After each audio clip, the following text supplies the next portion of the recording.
Hello, ladies and gentlemen, boys and girls, college football fans, pro football fans across the nation and around the world. This is Tim May with the Tim May Show, and I've got a jam-packed show here today for you for this week. It's draft week, NFL draft week 2023. It's going to be held in Kansas City Thursday, Friday, and Saturday. Of course, there are some Buckeyes very much involved with that, very much at the high end of the draft. That's what I want to get into. I've got an extended interview with Albert Breer, Ohio State alumnus of the Monday morning quarterback fame, at SI.com, sportsillustrated.com. And he's basically been sort of my draft preview guru. That rhymes. I like that. My draft preview guru, Albert Breer. And we're going to talk about the Buckeyes and a lot about CJ Stroud and what's been going on the last couple of weeks in regards to CJ Stroud. Almost a tearing down campaign, much like you saw a couple of years ago with Justin Fields. And Albert Breer is going to explain the much talked about by now S2 cognition test that's given to, I guess, quarterback prospects. I don't know if it's given to all the prospects, so I'm not going to hazard that guess, but definitely given to quarterback prospects now, and what is true about what was reported about CJ Stroud and his failure, so to speak, on that test. Who knows? I mean, it's been tough to get a clear answer about just the information that was released about that test, about him being in the last place, or whatever you want to call it, the quarterback's test, or at least the upper echelon quarterbacks tested. But anyway, we'll get into that because obviously I have my own opinion on the fact of just put on the tape and watch him read defenses, watch his daring do against Georgia. The best defense maybe pound for pound in college football last year, and the way he and the Buckeyes eviscerated Georgia until they basically ran out of sharp knives in that fourth quarter. And still he led the Buckeyes on a drive that set up at least a shot for a victory against the eventual two-time national champions, Georgia Bulldogs. So, that's where it goes. And, of course, we talk about Paris Johnson Jr. and Jackson Smith-Njigba and DeJuan Jones and Luke Whipler, and there are quite a few other Buckeyes that are eligible for this draft, but a fellow that I've continually, I don't know, it's just slipped my mind. Maybe it's because I'm 69 years old now, but it's continued to slip my mind that he is in this draft, and I think could go second day, if a team really feels good about him. And that's all it takes, ladies and gentlemen, is one team to feel good about you, not 32. You don't have to have 32 general managers thinking you're the savior when it comes to a franchise quarterback. In the case of just CJ Stroud, you only have to have one to pull that lever for you. And the fellow I'm talking about is defensive end Zach Harrison. And maybe the reason it slipped my mind is because CJ Harrison was one of the more ballyhooed players recruited by Ohio State in the last 12 years, and yet didn't seem to quite play up to that promise. He was a little bit of a tweener from a size standpoint, and 6'6", 275 pounds. He kind of grew into that body very fast. He's a very fast player, and I thought he had an outstanding pro day at Ohio State, and including a long-standing long jump of, my memory, I think it was 10 feet 1 inch, which is tremendous. It might have been longer than that. But the bottom line was, I keep forgetting about him being in this draft and being a guy that I truly believe is going to be taken in the first half of this draft. So I apologize to him right away because I didn't even bring him up with Albert Breer, which made me feel bad in retrospect. And the other night on Channel 10, we were talking about on Wall-to-Wall Sports with my buddy Dom Taveri. We were talking about Ohio State's draft prospects, and I left him out. I mean, there are 5 guys that I feel really good about this draft, as you well know, and then throw Zach Harrison into that mix too, so make it 6. So we'll see where that happens. But also have an interview I did at Pro Day with a young man named Kellen Gerenstein. he was the quarterback for the Ohio State club football team the last several years. And unlike most of the guys who are leaving Ohio State now, or all of the guys who are leaving Ohio State and going into this draft from the regular football team, Kellen Gerenstein has 2 national championships to his name in the club football realm. So I just think he's an interesting character. Pretty good, probably a better chance that he's not going to be drafted than he is, but one of those guys who's just a football player, man, and could make a team in a special teams way, if nothing else. And Albert Breer and I talk about just that, the Nate Ebner, sort of the Nate Ebner effect. And then my interview with Kellen Gerenstein about just, looking for a shot. That's what the draft is about. And then free agent camps, that's what those are about, is young men hoping to prolong their football playing career if it's only just one more preseason camp. But a lot of these guys can play. They just need the chance to show it. Kellen Gerenstein might be just one of those guys. So we'll see on draft day. But, for want of not wanting to waste your time anymore, here's my conversation, my annual conversation with Albert Breer, one of my favorite people in the world, and very thoughtful. He's still a young man, at least compared to me, but very thoughtful young man who knows the ins and outs of the NFL about as well as anyone. As promised, ladies and gentlemen, my annual pilgrimage to the feet of Albert Breer, Monday morning quarterback guru, sportsillustrated.com, si.com. It's I smell the draft coming, Albert, or is that Kansas City barbecue? Well, I feel like I'm going to the altar of Tim May. You're not coming to the feet of me. Like well, maybe I don't know. You're the legend here. Maybe you brought barbecue. Maybe that's what I smell. But welcome again to the Tim May podcast, man. We got a lot to talk about in a short amount of time. It's the draft is right around the corner, the end of this week. Well, actually starts Thursday night. Yep. But bottom line is, let's get right down to the big question. Is CJ Stroud going number 1 in the overall draft, or is he going to slip to like a number 3 or 4th quarterback based on what things that are percolating out there in the media world? Yeah, I mean, I'd preface everything I'm saying with things can change over the course of time. But I'd say I would still peg him as the favorite to be the 2nd quarterback taken. I think the hay's in the barn with Bryce Young becoming a Carolina Panther, and the Panthers liked CJ Stroud. It's just Young checked so many boxes for them. The S2 test was an important piece of it for them. Their owner, David Tepper, is a very big believer in it.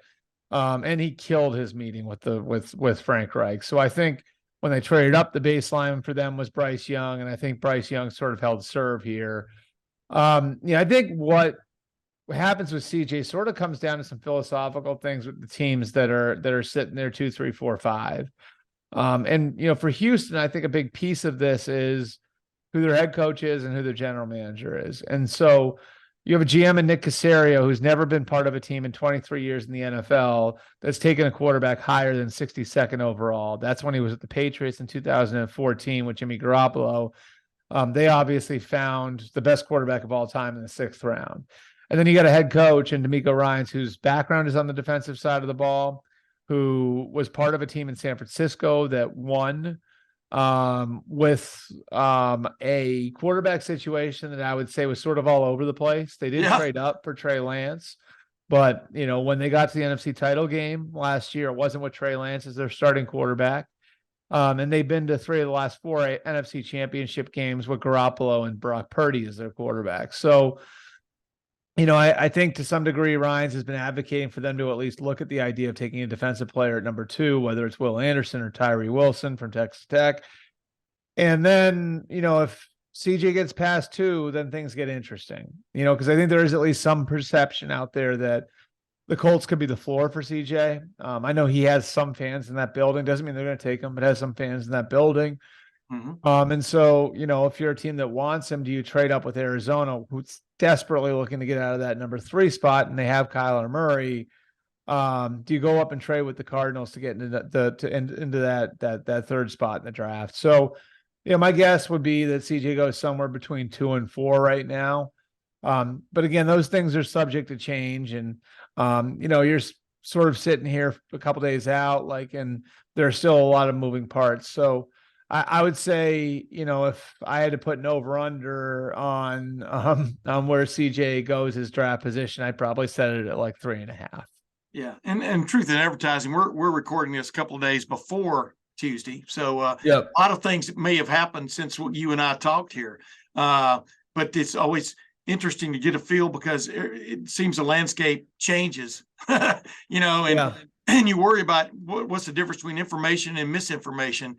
Even in your line of work, I mean, as well connected as you are, how do you sift through the information and the misinformation? Disinformation. It's an interesting question, so I try to talk to all 32 teams like in the couple of weeks leading up to the draft. So I'm obviously in the midst of that now. And I would say like I don't like outwardly look for information. It's not like I call a general manager for a team and say, what are you doing? You know what I mean? Now, if he offers it up, great. Like if he offers something up, great. Like, and I think they all know they can trust me. But a lot of times, like my way of figuring out what a team might be thinking or what a team might be doing is based on other information that's going around the league. So I might have 5 or 6 teams telling me this one team is thinking this. And I start to match it up and I can say, at least there's like a line of thinking out there in the NFL that this team may go this way. And there are clues that teams leave along the way as well. With Bryce Young, I'll use that as an example. The Panthers left breadcrumbs everywhere. One was that the owner and his wife, David Tepper and Nicole Tepper, were on the field at both Ohio State and Alabama, and they weren't on the field at Kentucky and Florida. Yeah. Additionally, I know that, that David Tepper's wife was seen spending a lot of time with Bryce Young's mom at Alabama. So there are like little things that you can kind of put pieces together. The stock that Tepper puts in that S2 test, again, Young scored a 98 on it. And so I'd say like a lot of it is just kind of like this big puzzle that you're trying to put together. So I build up a lot of information that, by the week after the draft might become kind of useless. But it's always fun putting it together. And I do think like one of the cool things about it for me is like this time of year, and you know how this works, Tim, you got like sources that you work with over the course of months and years and everything else. And this is usually a good opportunity for me to give back to some of those people and tell them what I'm hearing and what I know about what other teams are doing. So there's a lot of give and take this time of year, a lot of time spent on the phone. And, because I love college football, I'm familiar with a lot of these guys too. Not like I'm a scout or anything, but that part of it makes it really fun too. Yeah. I think people zoom in right now. It's your opportunity to zoom in from this YouTube angle on the background of Albert Breer's study, his office, his sanctuary where he goes to really zero in on football. You see Ohio State everywhere. Yeah, that's right. You got a helmet over. That's Eli Apple's helmet, actually. Is that Eli Apple's helmet? Wow. Yeah. Wow. I tell the equipment guys at Ohio State I might need an update. I might need a newer one. But yeah, I went out there to cover their Pro Day in 2016, and they were great. And they on my way out, like one of the guys handed me this helmet. I think it was from the championship year, or maybe the year before that. But it's got his 13 on the back of it, and I'm thinking maybe it was his redshirt freshman year because there aren't a ton of Buckeye leaves on there. But yeah, like I've got Zeke Elliott over one shoulder, and then Maurice Clarett over the other shoulder, which that was actually the year I graduated. I graduated in August too. Wow, you're a young man. You are quite the young man. I'm not so young anymore, Tim. Yeah. Again, like Tim is the legend here. Tim was the big wheel on the Ohio State beat when I was writing for the Lantern and covering the team there. Yeah, big wheel. That's what my grandsons ride right now. Yeah. By the way, maybe a couple of years from now, you get Davison Igbenoghen's helmet, man. You talk about a guy that juiced up that cornerback room. They transfer a kid from Ole Miss. Hey, we're going to talk about a couple of those things in a minute, but I want to get to some other questions about the Ohio State and the draft. Yep. Jackson Smith-Njigba. Bottom line is we're a few days out from a few days out. What happens to Jackson Smith-Njigba in this draft in general terms? Has he proven enough to folks that he's healthy, he's back, he's capable? And man, I've never seen, he's like a termite. I would call him a termite because he can eat up the interior of a defensive coverage, underneath defensive coverage, at least from my vantage point. Go ahead. there's a way that like people have referred to Bryce Young like over the course of the last couple of months, which is if he were 6'3", 220 pounds, we wouldn't even be talking about who the first pick's going to be. Yeah. Like we'd all know it. We would have known it since February. I feel like you can sort of use similar logic on Jackson, where if he was healthy and played a full year in 2022, there's a good chance we wouldn't be talking about who the number one receiver in this class is. Really the primary knock against him, Tim, is that he may be only a slot, right? Like, and so that's going to make him a better fit for some teams than others based on the personnel you use, the scheme you're running. But I don't think anybody doubts what sort of player he's going to be in the NFL. And especially when you consider like how quickly Terry McLaurin and Garrett Wilson and Chris Olave have assimilated to the league coming out of Brian Hartline's receiver room. Yeah. I mean, there's a perception that not only is this an easy projection, but it's a guy who's going to be able to contribute really early. And I think the one story that probably sums it up best is like what Hartline, how Hartline handled that when Jameson Williams was transferring and telling Jameson Williams, we're going to put you in a rotation outside with Garrett and Chris Olave. And, we're going to move Garrett back outside into that rotation because Jackson Smith-Njigba is the most natural slot receiver I've ever seen. Yeah. So they thought Jackson was so good, even then at 19 years old, that it was worth potentially sacrificing a guy who wound up being the 12th pick in the draft a year later. Yeah. So yeah, I think like Jackson probably goes somewhere in the middle of the first round. I think he's probably the first receiver taken. Now, again, this isn't a great receiver class. There's no Jamar Chase this year. And I think in other years, maybe he would get knocked down a little bit further. But I do think the consensus is he's the safest of the receivers. And even if he's limited a little bit and that maybe he's just a slot, he's got a chance to be the best slot in the league, and there are a lot of teams that get enough mileage out of that position where he'd be worth a first round pick. I was going to say, man, if you're an NFL team and you're not exploiting the slot, if that's not a major part of what you're doing, it's crazy. And then you watch Jackson Smith-Njigba and he can get to every part of the field from the slot. I mean, it's crazy how he can turn a defense inside out. And yeah, I know the NFL is different animal, but it's similar athletes to what he's been going against for, when he has really shown. And so I'm just, I'm always curious about that. I'm not advocating. I'm just always curious about how guys look at guys and you can't see a talent there that you would sort of change a little bit of your approach offensively to exploit that. Hey, Paris Johnson Jr. There've been up and down evaluations of him of late and stuff. Do you see him hanging on to being possibly the first or second left tackle taken?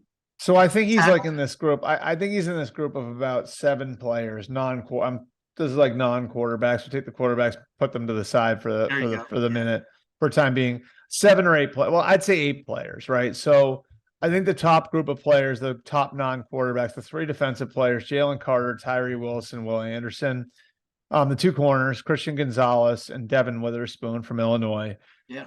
The running back, Bijan Robinson, who some people feel like is right there with Jalen Carter as far as being the best player in the draft.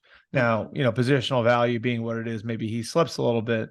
And then 2 offensive linemen, and Peter Skoronski from Northwestern and Paris Johnson from Ohio State. It's interesting because those 2 are different. Skoronski, I thought coming into this, like he played left tackle at Northwestern, and I thought I'd find a few teams that think he's a guard. Everyone thinks he's a guard. This is how it turns out. Yeah. Like just talking to people, and who do this for a living over the last couple of months, it seems like everyone thinks his best position in the NFL is going to be guard, that he's not long enough to play tackle in the league. Prototype. He's not a prototype. And like, so, but you're probably getting a Zach Martin type of guard, like that good a player. Yeah. So like you just have to be comfortable taking a guard that high. He's really good. I'll just say that. Right. Yeah. That's the thing is like, so you have a really good idea of what you're getting in Peter Skoronski. I think the one thing with Paris is as crazy athletic as he is, there have been some questions about his playing strength. Now you can look at that 2 ways. Either that's going to be a problem in the NFL for him, or he's a young kid who's going to grow into his body a little bit more and has a chance to be a dominant left tackle. So Skoronski, I think, like, if you ask teams like who the better player is right now, I think most teams would probably tell you Peter Skoronski is the better player right now. If you ask teams who the better value is going to be long term, I think a lot of teams would say Paris Johnson, because he does project to play left tackle in the pros. So I'd keep an eye on the Bears at number 9. Like, you know, obviously Justin Fields is very familiar with him. I think he started a few games his freshman year, right? Like with Fields as the quarterback. Yeah. I think he was playing guard at the time. Yeah. You know, so I think he goes somewhere in that range, bottom of the top 10, like 10 to 15, like somewhere in that range. Like, I think that's probably where he goes. And he's got a chance to be a really good player for a long time. Again, it's just sort of one of those things where you have to project, like, how much is his playing strength going to improve when he gets to the NFL? At least that's, you know, what the coaches and scouts who've worked with him have told me. And I do think, like, you know, the Bears, there were a few things that people who are there at Ohio State's Pro Day noticed about the special interest the Bears took in Paris Johnson. So definitely something to watch there. Yeah, it seemed like Mike Vrabel had his eye on him too, you know. And they're right there at 11. So, like, that's right in that range too. Taylor Lewan, obviously not there anymore. They've got, you know, a need to fill after signing Andre Dillard. They've got a long-term need to fill there. You know, it wouldn't surprise me at all if they looked at somebody like Paris Johnson at 11. Isn't that funny? Peter Skoronski played tackle, but they're, you know, he looks more like a guard. And Paris Johnson Jr. started at guard a year ago and or 2 years ago, and looks more like a tackle. I mean, it's you know, hey, I just want the guys that can block the guys in front of me. Speaking of that, well, first I want to talk about Luke Whipler. Then I want to talk about the guy that I think has tremendous upside. You already know who I'm thinking of here. Let's stay in that tackle genre. But you know, what an interesting character DeJuan Jones is. But first, let's talk Luke Whipler, who surprised a lot of us when he announced he was leaving. And I think surprised some of his teammates, although, you know, in retrospect, they act like they weren't surprised. You know how that goes, right? Yeah. But Luke Whipler, I think, has really opened some eyes through the workout sessions. He is a tough nut, you know, at center. And he could play guard probably. But what's your just take on Luke Whipler? You know, the center class is not like phenomenal, I would say. So that could have played into his decision to leave, that maybe there was some opportunity there. And I certainly could see him like finding a way to sneak into day 2. Ohio State's got a pretty good history with offensive linemen. And like, I do think that the position he plays limits like how far he can rise, but it wouldn't surprise me to see him in like the 3rd, 4th round range, somewhere in there. Because there's some athletic ability. Now, I would say, you know, like you said, there were some people who felt like another year of development would have done him a lot of good, and maybe he could have grown into being the type of center who will go in the top 50 or 60 picks. Yeah. It'd surprise me if he went that high. But you know, once you get past the top 20 or 30 picks, everybody has them sort of ranked differently. And I mean, even this year, I'd say you get past the top dozen picks, and there are going to be some people that are going to say there's not much difference between who I'm picking here and who I'm picking at 50 or 60 or 70. So like, I think the way that the makeup of this class makes it, I would say, gives guys like that a little bit more opportunity to maybe go higher than they otherwise would.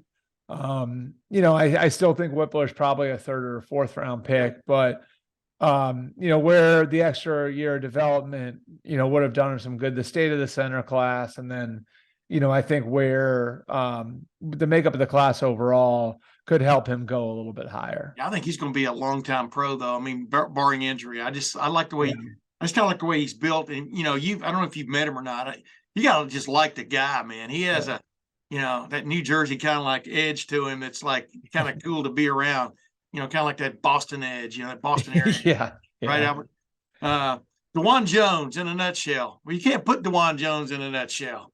That would be a big nutshell. I mean, dude, it has been cool to watch this guy grow from a quotes around the word acorn Yeah. because he's always been an oak, Yeah. but to just see him grow both physically and mentally, or psychologically even around, because when he first showed up, he still wasn't sure whether he wanted to be a basketball player or a football player. You know what I mean?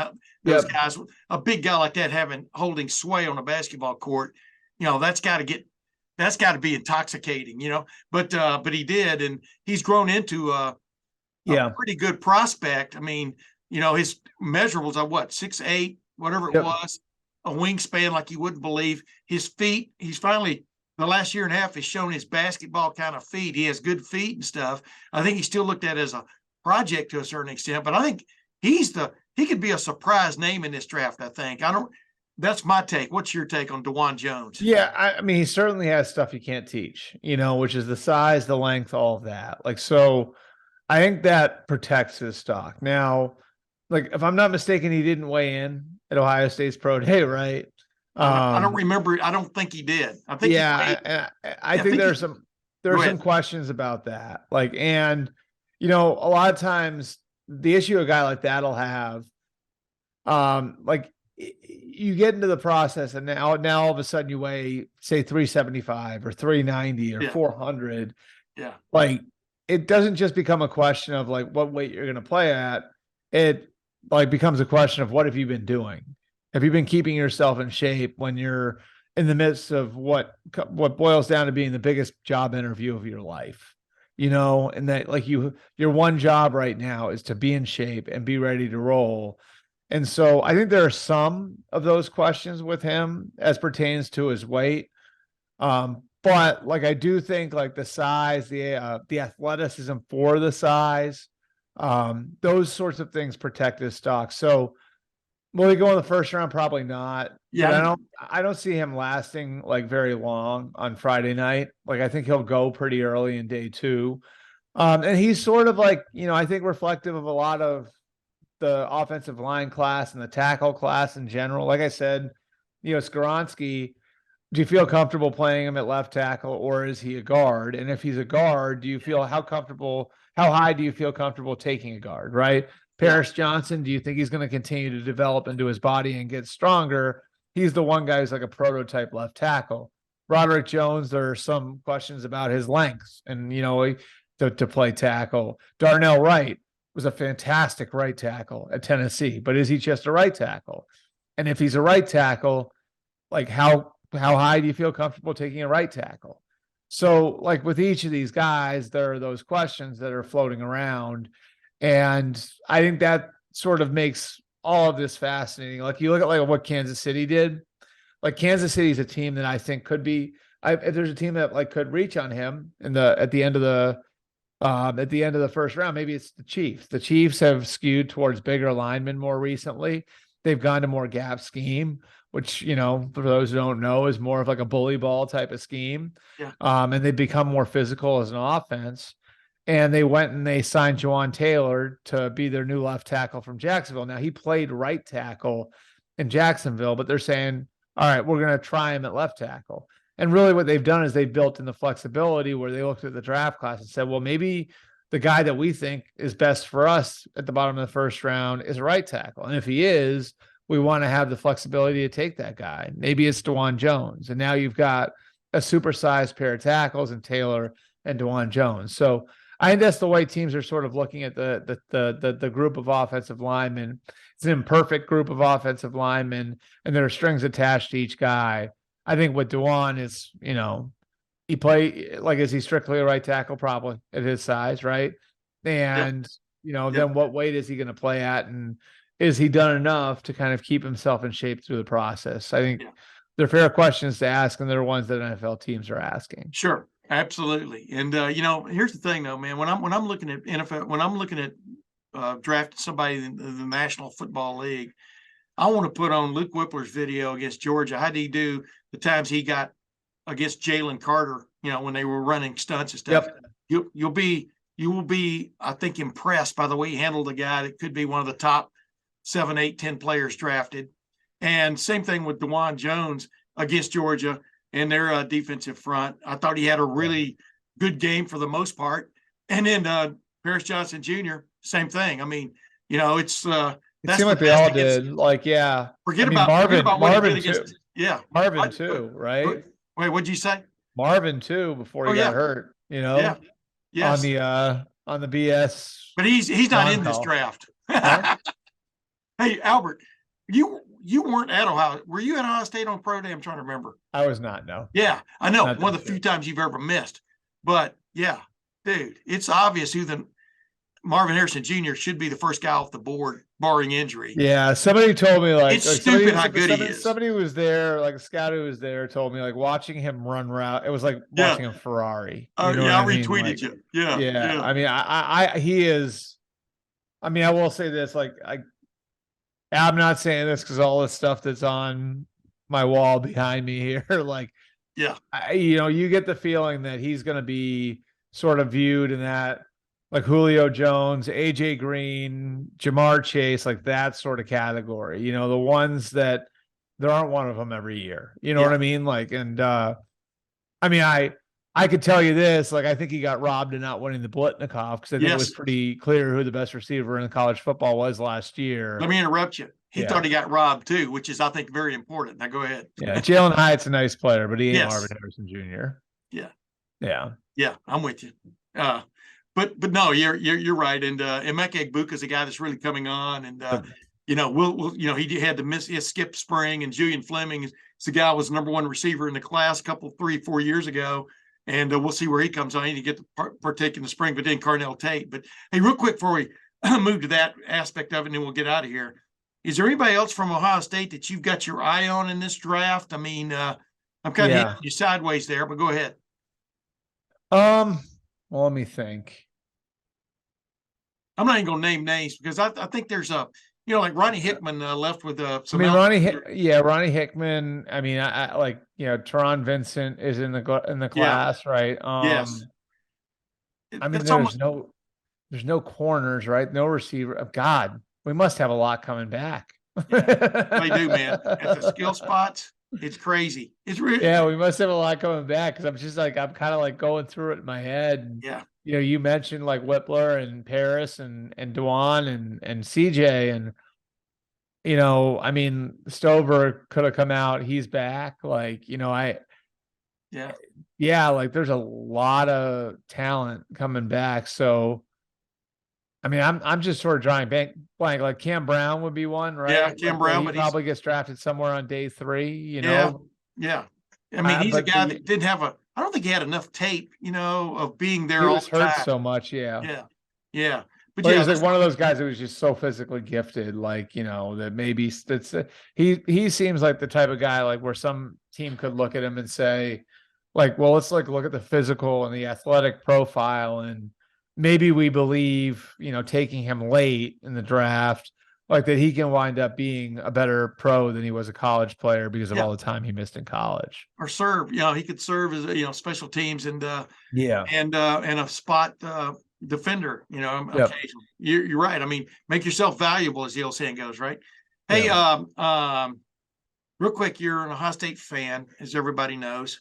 Like I said, looking at your back, your back wall there and bookcases, which seem to be holding helmets instead of books. Yeah, I have on one side I got the Ohio State helmet, then my high school helmet, the Lincoln Sudbury helmet's on the other side. There you go. Yeah. What do you think? I mean, they didn't win the national championship last year. A made field goal at the end, probably they would have won a national championship last year because TCU finally was exposed, but you got to give it up to TCU for what it did. But if they get the quarterback and the 2 tackles, like you said earlier, which sounds, okay, we're good, right? But are you juiced about this coming year, knowing that? I'm optimistic. Like I would say I'm more concerned with tackle than quarterback, just because. Ryan Day's history with quarterbacks is spectacular. And I know that quarterback's going to have a lot of playmakers around him. The question is how much he's going to be on his back, Yeah. And so, like, I think figuring out the tackle situation, they go in the portal to go and get somebody over the next, whatever week and a half, I think it is. Is that when it's open? Yeah. Well, Right, actually, like- it opened. Yeah, it opened like the day of the spring game. But Okay. Okay. So do you go get help, that way? Do you have the guys on hand? I mean, the tackle thing's so interesting to me because a lot of times I feel like that position, I feel like, you more often see guys that sort of come out of nowhere to become great NFL players or be high draft picks. Yeah. Because it's probably hard to project a guy at one of those positions when he's 17 or 18 years old. And so, like, I think that's what's so interesting about it is, like, everybody knew, I think, from the second Paris stepped on campus that he had a chance to be a really great player, right?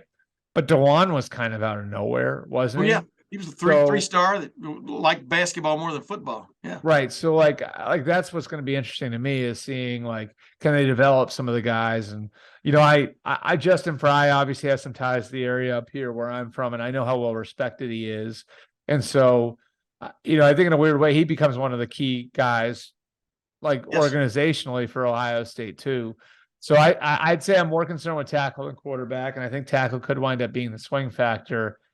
And, it's always painful, Tim, when you see, like, Ohio State just absolutely destroying Michigan as far as where guys are getting drafted and the amount of first round picks we've had and the amount of guys we have coming back and everything else. And the last 2 years, I still think, like, our roster is probably better than theirs. And so I think this time this year's got to be when we set the record straight on the field too. Yeah. And dude, when you give up three for sure, almost cheap touchdowns to a team, I don't care who that team is. Well, it's hard. It's hard. I mean, I remember. So I'm sitting, I'm sitting in A deck with my friends, at the game, and they put the stats up there, and at halftime, I remember looking up, and the stats were, and I was 3 sheets to the win by then anyway. But yeah, they put the yardage stats up. Yeah, and Michigan had it was like 6 yards rushing at the half. Yeah, and I remember looking at the numbers. I looked at the numbers up there, and Ohio State was only winning by like 3 or 4. But I said to one of my friends, I'm like, this reminds me of the Alabama game, because if you remember the Alabama game, Ohio State statistically, that game was really close to the half. But Ohio State statistically was like, looked like, okay, like, they're controlling this game. And it looked like the same thing, Ohio State, Michigan. Yeah. And the score didn't reflect it. And so, like, it felt like that should have been a 3 touchdown game at the half. It wasn't. And you looked at it and you said, Ohio State's just going to kind of open it up and crush them now. And it went the other way. So, I mean, look, they got bragging rights. I got a lot of Michigan people in my family. It's been a tough, I would say, 17, 18 months now. Yep. I really, really, really, really, really, if there's one thing I need our guys to do this year, it's to give me my bragging rights back. And there's what you're asking for Christmas, but you hope to get it just before Thanksgiving. That's right. Yeah. But I do think it's like, it's a national title quality roster, right? Like that recruiting class they had a couple of years ago with JTT and all those guys. Like, this should be like when that group is, the core of the team. And just think about this too, though, Albert, as 1968, first year starting quarterback, Rex Kern, right? 2002, first year starting quarterback, Craig Krenzel, right? 2014, a guy that was second team and in a battle with Cardale Jones, JT Barrett becomes the starting quarterback when Braxton Miller gets hurt in preseason camp. And then they turn to Cardale. You follow my drift there. You don't necessarily have to have had a veteran quarterback steering the ship to win a national championship. It's like Stetson Bennett 2 years ago. Now he's won 2 in a row.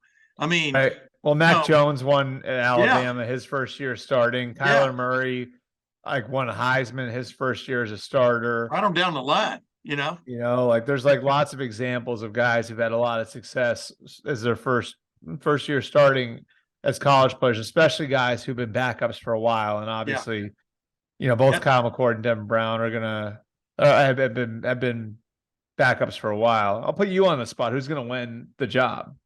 Well, McCord has the lead. I mean, I don't see that changing unless he just really falls on it, in preseason camp. Because Yeah. I mean, he said he was not just this is going into his third year in the system, but he's been the backup quarterback the last 2 years, meaning, if there were any other quality Something reps went wrong. Yeah, he's going. he was the guy that got him. He actually started the game as a true freshman, as you remember, when Yep. CJ Toledo? Stroud's shoulder was injured. I think it was Toledo, right? No, it was Akron.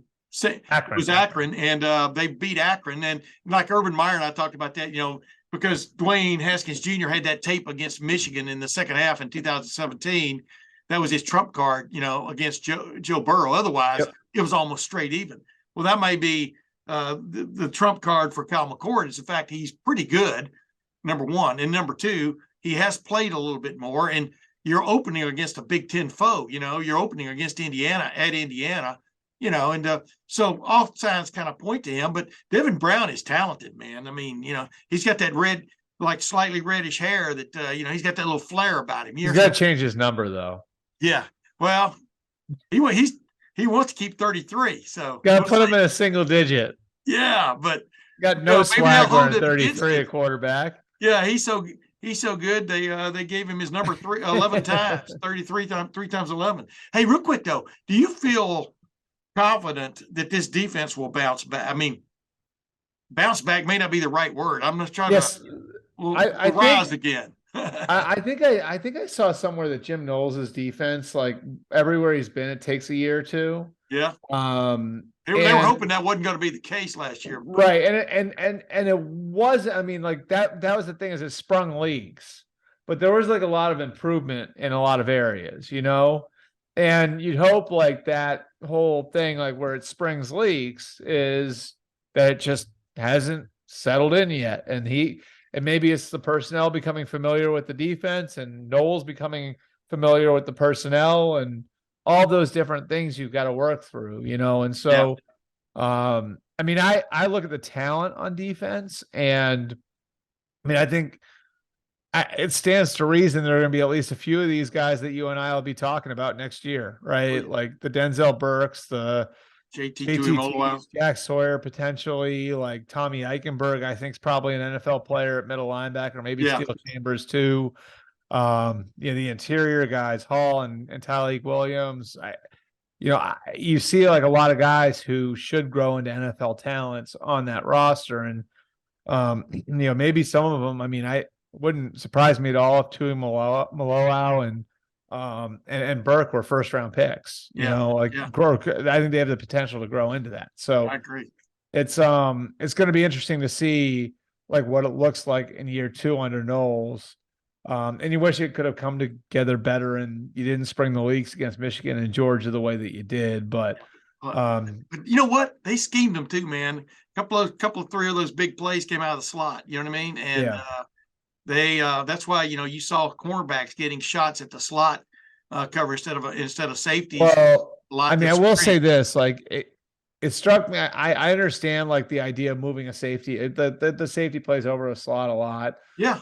There was part of me, like when I saw Tanner McAllister there, and you've got a safety in that position, and it's like, do you not have a third corner? Was there not somebody that you trusted? Well, they had injuries in that cornerback room that kept and I mean, there's so much of it though. Like I know, just like looking at NFL economics and the way that the draft works and everything else. And I mean, you can see like the NFL like looks at like the third corner as a starter now. You know what I mean? Like that is a starting position in the NFL. And there are guys who are like Mike Hilton, who went from Pittsburgh to Cincinnati a couple of years ago. Fantastic player. I mean, he's making, I think, $10 million a year. Or former Buckeye Bradley Roby has made a living. Right. I mean, Cam Sutton, who, just wound up going to the Lions. I think he's getting $11 million a year to just play inside. Wow. But there are these guys that are, almost exclusively slot corners. The reason why is because offenses are too good at those positions now. And so like, that was the one thing, like I looked at the defense and I'm like, God, are you a little too rigid there where, you're putting a guy who isn't a great cover guy inside at corner. and maybe the guy's naturally a safety, are you setting yourself up? Yeah. And Yeah. yeah, I guess that's I my think that's 50-cent analysis from yeah. like Well, from my couch with a beer while I'm day drinking. But Ryan Day's is bound determined to be a true head coach now, and I think that's one of the things that bothered him as the year went up, especially at the end of the year, were some of those matchup situations that cost him dearly. And Yep. so we'll see. He really swears by Jim Knowles, but anybody can use a little somebody else tapping on their shoulder occasionally, right? Hey, I want to ask you one last thing, y'all. Let's get out of here. Nate Ebner made a great living in the National Yep. Football League as basically a special team specialist. Yep. Yeah. There's a kid that was at Ohio State's pro day named Kellen Gerenstein or Gerenstein. I think I heard this is like the club quarterback or whatever. The club quarterback. And I've got a video or interview following our interview right here that I did with him just about his dream of at least getting a shot. We'll see. But as I like to say, he's the only guy from this Ohio State group who's coming out having 2 national championships in his pocket. He was the quarterback of the club team, which is very skilled, very well coached, et cetera. And I don't know, what does it take do you think, at the end of a draft for a team to go, hey, let's take a flyer on this. What has to happen in that room for them to go, let's give this guy a shot. He's clearly a football player. You know what I mean? New England's kind of the outlier in that they'll do things like that. Like they took Matthew Slater, I believe, in the 5th round when I don't think anybody else was drafting him. Yeah. And he was like a receiver DB, like couldn't, it's Jackie Slater's kid, but like was like sort of like UCLA they never really fully figured out how to use him, even though he had all this ability. And like Bill looked at him and said, this guy can play special teams for me and be great at it. And I mean, 15 years later, he's still playing football. You know what I mean? Like, yes. So, and they did that with Ebner. They drafted a long snapper, which rarely happens, and Joe Cardona out of Navy. And so most teams don't operate that way. Especially with the kicking game, like some of the emphasis in the kicking game coming out. But I do think that there's a lesson there, and that for 90% of these guys who come into the league, 90% of the guys who will be drafted, their survival in the league will come down to whether or not they can play on special teams. Because there comes a point on every roster. There's a tier in every roster where if you're not one of the top 30 players on the roster, right, whatever it is, and it's probably even low. I mean, not one of the top 20 players in the roster, maybe, you're going to have to bring special teams value, because if you're ultimately going to be one of the 46 that are up on game day, and the way these rosters work, a lot of times guys get nicked up, and you're going to have to. There are times when you've only got 46 healthy players. You want to have every guy in your roster who's dressing for game day having some sort of role on game day. Yeah. And for most guys in the roster, like special teams are what gets you to game day, And so like for a guy like that, I would say, you can pursue your dream of doing what you like. And he's trying to get in as a receiver. Is that right? Yeah, but he's open to anything, Right. Like, so I would say, just tell every team, I will do whatever you want. Like, I will run down on kickoffs. I will be the up man on the punt team. I will do whatever you want. And, any tape that he has that shows that he can be physical, because that's a huge part of it. He can be tough, because that's a huge part of playing on special teams, will help him get there. But, especially like, and I assume his size would probably limit him to being like a defensive back or a receiver or a quarterback, right? Like as his actual position. Right. You look at the corners in the NFL, once you get past the first 2 or 3 on every roster, all those guys are playing on special teams. And if you look at receiver, once you get past the top 2 or 3, all those guys are playing on special teams. So I would say, like, making it clear to teams that you're going to find a way to create special teams value for them would be a key to giving himself some runway in the league to maybe develop at another position. Hey, last quickie out the door. The S2 test. What in the hell is that? And number 2, if you watch CJ Stroud against Utah in that big comeback, even against Michigan, if you watch him against Notre Dame last year when he figured things, I'm talking about his big games. Forget about whatever, some of the other ones. If you watch him against Georgia, the way he not only made plays on the move, but he would stand there and he dissected what was considered to be one of the top defenses in the country, both talent wise and scheme wise. Yep. And then you watch Will Levis, for example, play against Georgia's defense. For example, you saw Bryce Young against Georgia the second time around, Yep. 2 years ago, and they ate him up. I mean, what is it that the S2 test could show you that video doesn't show you? I would say like the one thing the teams have found it reliable with is how quick a guy processes. And sure, I understand that. They've been looking for that forever. Yeah. Right. And it tests like it's, the whole idea behind the Wonder, like for people who don't know, is I think it's a 10-minute test, whatever it is, but it's really like, and the questions aren't that hard. It's how fast you can get through things, and how quickly you can process and how you can manage all of that in your head. And this test is similar, but more evolved. And like it sort of tests how fast your brain processes stuff. It's on a computer. And I mean, some of the early results have shown like the guys who have done well on it have developed. Now, Justin Fields did really well on it. We'll see with him. But Josh Allen and Joe Burrow both did really well on it. And those are sort of I'd say the flag bearers for it. And that like, obviously Burrow like assimilated so quickly to the NFL. Allen was a little slower, but Allen had more development that had to happen for him to get to the point where he could be who he is now. And he developed. And so, I think for a lot of people who are looking at these numbers, they say, all right, like, so we need to see him improve in areas X, Y, and Z. How can we get some sort of gauge to see if he's got the capacity to do it?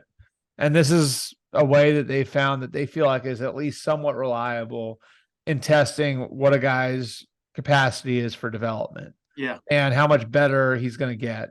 And, especially on the mental side of the game. And so is it a death knell for anybody who doesn't do well on it? No. But I can tell you, like in the case of the Carolina Panthers, like David Tepper's a big believer in it, and it's something I've been saying for a couple months now, like it was going to be a factor. Yeah. And they're not taking Bryce Young because he scored a 98 on it. But I do think it was a factor in like clinching it for Bryce Young, and so like that's just like as I see it, like like the way that NFL teams look at it, and look, we're still like young on it. We're still sort of new with it too. So I think it's we'll have more players take it over the years, and I think we'll have a bigger body of work. And once you get through 10 or 15 years of it, then you're gonna have a better gauge of how reliable it is. But the early signs are good that there is some merit to it. Yeah, I would throw two plays and we'll get out of here. I'll throw two plays at you. The little scramble play were against Georgia where the one to Marvin. CJ stepped up and then not only found Marvin, but threw one of the more accurate passes you're ever going to see on the run. Number one, that was one. And then the other one was the go-ahead touchdown pass against Utah in the Rose Bowl, where he looked at his primary was probably going to be Jackson, looked off Jackson because Jackson was going through the muddle of the middle of the field, looked back left and came back right. And not only did he spot Jackson exactly in the matchup he was hoping to get, but threw a back shoulder pass to him in the corner of the end zone that Jackson Smith-Njigba made a great catch on. He was on fire in that game, like both those guys. And but just as quickly as I got him to like basically before the spring started the next year to take me through that play. And you can go back and read about it or see it on video, just how quickly in a second and a half he assimilated everything that was going on in that play. It was nuts. Yep. And then delivered an accurate pass. That's the big deal. I do think CJ, like CJ, how his meetings have gone. Now they're not perfect, right? Like, but I do think like how his meetings have gone have shown that he's got the capacity to do it. And the other thing I would say that like will help him. Now, Justin did really well in this test, right? Yeah. But like my understanding is Ohio State was running a more complex version of their offense with CJ because he could handle it. And they gave him more responsibility at the line of scrimmage to set protections, to adjust routes, to do that sort of thing. Yeah. And the way it was explained to me was like, well, part of it is that CJ had to do some of that stuff, right? Because like he didn't have the escape hatch that Justin had of like being this just freaking phenomenal athlete who like can kind of like make something happen if it doesn't happen naturally for him out there. But CJ's got a lot of reps doing that now, and so I do think like, one thing I've gotten back from teams is that like despite the S2 test not being where maybe he would have hoped it would have been, the stuff that you see in the meetings is completely in the other direction, and that like he's plenty smart and plenty evolved for the protect. And here's the other thing is, and this would be on people around him, but I do, you've heard in the past stories of people of kids not like taking the wonder like seriously enough, which I think is usually a mistake. Like, just do your best. You know what I mean? You do wonder with a new test like this, like, was he like where was his mind at when he was taking it? So I think that's a fair question to ask too. But it certainly doesn't help him that the score was where it was. But I would say like, the body of work from Ohio State, what his responsibilities were at Ohio State, on top of the way the interviews have gone, and how he's been able to sort of flash who he can be mentally to all these teams, should certainly help him. Yeah. Albert Breer, man, you stayed longer than 9 minutes, man, which I promised you. But you always ask me for 9 minutes. I know. Well, like throw a number out there. You know what I'm talking about? Yeah. And then, but it's because you wouldn't get quiet. You wouldn't get quiet. But Albert Breer, man, thank you once again for joining the Tim May. It's called the Tim May Show now, man. But podcast show, what's the difference, man? I appreciate you joining me. Awesome. Thanks, Tim. Always enjoy my conversations with Albert Breer, and hope you enjoy them too, especially the way he explains some of the CJ Stroud drama that's going on. And heck, there's drama all up and down the draft, because you know what, until they call your name, you don't really know for sure whether they're calling your name. Paris Johnson Jr., is he going to get called sooner rather than later? Jackson Smith-Njigba, is he the best receiver in this class? Well, you don't necessarily judge it by when a guy is drafted on whether a guy's the best receiver prospect, because does a team have a need for a slot guy? I think every team should have a need for a slot guy, especially a big-time prospect like Jackson Smith-Njigba. But we'll see where he ends up going. But as we slid into that conversation too about DeJuan Jones, who I think could be a sleeper, a first-round sleeper in this draft. Then again, he could slide to the third round. But guys that big who have improved that much and still have an upside, they don't come around very often. As big and really as effective for the most part as DeJuan Jones was, especially his last season and a half at Ohio State at right tackle. So we'll see where that happens. But I also talked with Albert about the possibilities of a Kellen Gerenstein and where he could go. And you know what? Without further ado, let's get to my conversation I had on Ohio State's Pro Day way back in March with Kellen Gerenstein and his hopes and dreams. I'm the little Fred. Who's this KG dude? Man, my name is Kellen Gerenstein. I'm just a kid from Flossmoor, Illinois. And I'm so thankful for everyone that's put me here in this position today. Coach Mick and Mark Pantoni, Coach A.T. Turner, who trained me for the last 2 months, and all the strength interns, Luke, Colin, Jamal, KJ, Jacob, everyone in my recruiting office, all my family, my teammates, Coach Greg, obviously. I'm just here showing what I can do. I love football, and my path is obviously nuanced. It's different? It's different, But you won a national championship. I won 2 of them. Yeah, that's what I'm talking about. Yes, sir. But with the Ohio State club team, I mean, number one, were there butterflies as you came out today, or how would you describe it? 'Cause I thought you had a very good workout. I was pleased. I just didn't feel the pressure because, what have I got to lose? You know what I mean? Yeah. All due respect to all those other guys, and they're in the position that they need to be. Jackson, CJ Paris, they're going to make $1 million, and they could have lost $1 million today. I wasn't in that position. I had no money to lose. I had everything to gain. So I woke up this morning and I was just so ready. And Coach Walton's my guy. I watch tape with him for work. But when I found out that we were going to get coached by the Saints coaches, I was like, I might get coached by NFL coaches. And then Mike Tomlin was 10 feet away watching me work out. Yeah. You know, like I couldn't have imagined being here. Like if you told me 4 or 5 years ago that this is the path that I took to get here, and I'm here now, I couldn't have written it. I don't think anyone else could have either. Okay. Kellen, I wanted to ask you this. Did you get a sense afterwards talking to folks, maybe you opened some eyes today? What's your sense? You know, I know a couple teams talked to Chris Booker last year, and so far it's been kind of quiet, but maybe when the official numbers come out, you know, but what more could I have done? You know, I worked my tail off for the last 2 months. I ran as hard as I could. I'm going to let the cards fall where they fall, and will it hurt if nothing happens? Absolutely, because I did work hard. But that's everything that I could have controlled, I did to the best that I could have possibly done. Why didn't you play somewhere, meaning other than a club team? And club team, I mean, there's nothing wrong with that. This is pretty good football, the Ohio State club team. That is a great It's a championship organization. Go ahead, Dan. You got a hell of a coach, right? Yeah, I do have a hell of a coach. Shout out James Greger. That's my guy, man. In 2019, after we won that first championship, I thought about leaving. Obviously, then COVID hit, and that kind of deterred it. But, I mean, I love Ohio State. I love Coach Greger. I love the guys on that team. You know, it's amazing here. My dad took me to a Northwestern versus Ohio State game up in Evanston. Obviously, I'm from Chicago.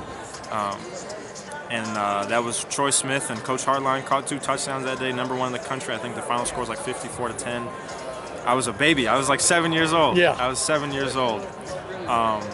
And ever since that day, my dad said that this is where I was destined to be. And all the times that I thought I was going to head out and play somewhere else, because it did start to look bleak, especially when COVID happened, that I wasn't going to get the walk-on spot I wanted.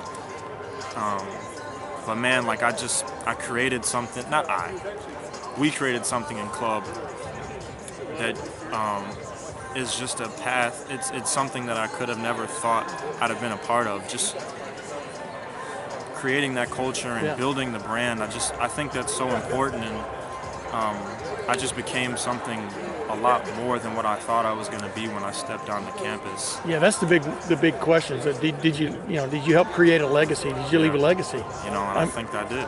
Yeah. Did you try to walk on? Did you ever try to walk on here, or did you?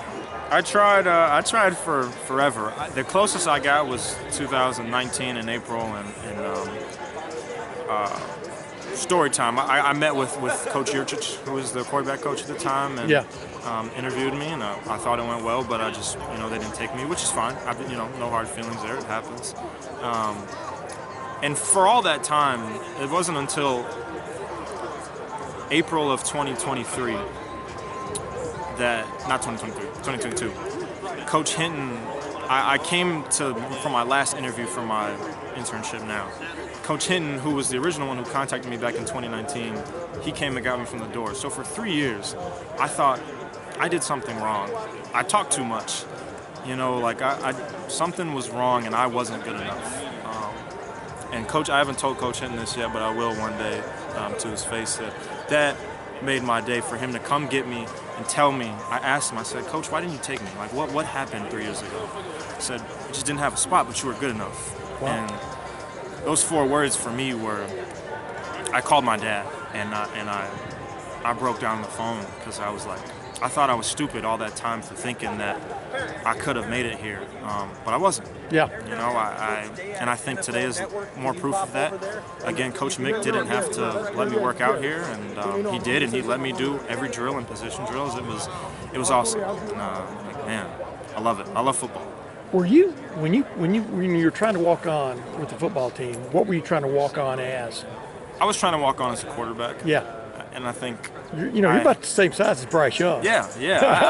I thought I had the ability, and obviously I'm short, but I think I make up for it in a lot of other areas. Obviously, I don't have, speaking from scouting myself, self-scouting, I don't have the NFL arm, but the athleticism and everything else you need, I think I'm poised. Yeah. The leadership, obviously, I think that's my prideful quality that I tell everyone about. I tried to walk on as a quarterback, but I would have done anything, and I think that the translation to DB is why I worked out there today. Yeah. And just knowing how that works. Is I would think right now, if you had somebody to emulate, it might be Nate Ebner. I don't know if you remember him, but walked on at Ohio State and ended up playing with the Patriots forever on their special teams and stuff. Is it literally just basically somebody give me a chance and I'll prove it? You know, I know how scouting works. You evaluate traits, you project traits at the end of the day. Yeah. But you have to play the game, you know, which is why I think Jackson is such a special case. Everyone's so worried about the 40. He plays the game better than everyone else. He plays the game of football better than everyone else. That's why guys like Cooper Kupp are so good at what they do. They play the game better than everyone. And I'm a high effort guy. Like 4 to 6, A to B, I'm gonna give it my all every single play and every day in the off season. I'm gonna be ready for, you know, that next season. Obviously, like I don't know what's coming now, but in the past, that's what's been the deal. I just love the game, and it just gives me so much passion to be so good at it and to just compete and just be the best Kellen that I can be. Yeah. Hey, Kellen, good luck, man. Thank you, Tim May. I enjoyed speaking with that young man, that's for sure. And you know, he had a chance to walk on at Ohio State, but really wanted to play quarterback a little bit more and was quite effective on the club level at quarterback. Matter of fact, he was a superstar in that regard. So we'll see if he gets his dream fulfilled as a wide receiver or a jack of all trades. Some National Football League team might tap him at least to give him a shot on special teams and possibly as a fill-in wide receiver. I thought he looked pretty good in that role on Ohio State's pro day. And you know, before I go, I don't know what to make of the CJ Stroud drama. I kind of feel sorry, just like I felt sorry for Justin Fields, but Justin Fields ended up landing in what I thought was the right place for him, a team that really needed him. Now, if they could get an offensive line to put around him, who knows how good he could be, right? But I remember talking with some media folks doing an interview before that draft, and the New York Jets were down between Zach Wilson and the kid from Brigham Young and Justin Fields, and they went with Zach Wilson. And you know, I never was a fan of his, or at least not as big a fan as I was of Justin Fields. And I think the Jets now regret that pick. And so the same thing could happen in the CJ Stroud episode. Let's say the Texans, as Albert Breer points out, opt not to take a quarterback in that early spot. And let's say Indianapolis sticks with what a lot of people think they have really fallen or been taken by Will Levis and or Anthony Richardson. It'd probably Will Levis over Anthony Richardson, I would believe. But, you know, wow, I just can't believe it. I mean, this CJ Stroud proved he is a high-level prospect to be a franchise quarterback in the National Football League if you put some great support cast around him. And that goes for any quarterback. You know, of course, you need a great support cast. Of course, he had a great support cast at Ohio State. Most games, let's put it that way. But it's just unfortunate that the way information is disseminated anymore, and that a lot of things are taken as gospel that aren't gospel, that were only a fragment of what someone said. You know, much like Brady Quinn had to come back and explain because some people took him basically out of context in what he was saying about CJ Stroud. So you spend a news cycle, everybody getting up in arms at Brady Quinn, and then a news cycle with Brady Quinn explaining, well, that wasn't exactly what he said. And, you know, holding the guy who basically misrepresented him to task. Well, nobody ever really follows up on those second and third level apologies or explanations. What sticks with you is what you hear first. And that's too bad. That's why you strive in this business. You should strive to be as factual as possible with what you say. Are you always right? Have I always been right? No, but I've apologized if I haven't been right. And I was accused of not being right about one thing that I was right about, but I won't get into that. That's a long time ago. But anyway, you know, here's wishing good luck to CJ Stroud. I've always enjoyed speaking with him. He's a pleasant young man. Yeah, his religion, he wears it on his sleeve. I mean, his belief in the Lord Jesus Christ, he wears it on his sleeve. And, if that bothers some people, hey, that bothers some people. It doesn't bother me. Whatever gives you confidence in life, whatever gives you a pillar to lean on, I say go for it. And Jackson Smith-Njigba, his best football is ahead of him. If the Dallas Cowboys figured out a way to get Jackson Smith-Njigba, I think that would be a match made in heaven, at least in Jackson Smith-Njigba's heaven, since he grew up in Rockwall, which is about what, 50 miles from Jerry's World in Arlington, Texas. Suburb. It's a suburb now of Dallas. It didn't used to be, but right down Interstate 30, and his family could be right there watching Jackson Smith-Njigba. I think he is, no matter where he's taken, he's going to be somewhat of a steal in this draft. And it's too bad he and CJ Stroud didn't get a second year together to just light it up. But that's the way college football is. You only get even in this age where guys are playing 5 and 6, and in Tristan Gebbia's case, the transfer quarterback from Oregon State to Ohio State, 7 years to play this game.